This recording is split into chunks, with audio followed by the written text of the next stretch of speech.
In today's video, I'm going to teach you how to hide labels in Gmail. Fix today here, let's begin. First, go to the Gmail website and make sure you're already logged into your account. Once your inbox loads, look at the left sidebar where all your Gmail labels are listed. Find the label you want to hide. Hover your mouse over that label in the left sidebar. When you hover over it, a small menu will appear with additional options for managing that label. In the menu, locate the section labeled In Label List. From there, select Hide. This will move the label into the More drop-down section so it no longer appears in the main label list. If you want the label to appear only when it has new messages, you can choose Show If Unread instead. This option keeps the label hidden most of the time, but automatically shows it when there are unread emails associated with that label.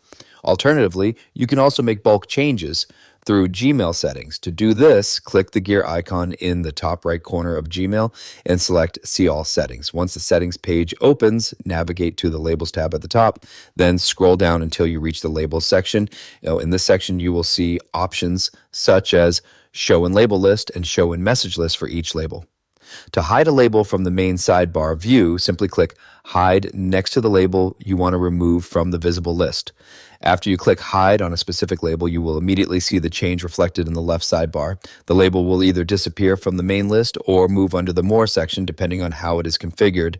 As a helpful tip, hiding labels is a great way to declutter your Gmail sidebar while still keeping your emails organized and searchable. Also keep in mind that hiding a label or removing it from the label list does not remove any emails associated with that label. Your messages will remain safe and accessible whenever you open that label again. That's it for this tutorial. If you have any questions or suggestions, feel free to leave a comment down below. If you'd like to see more videos like this, the subscribe button is free and helps support the channel so I can keep making helpful tutorials for you. I'll see you in the next video.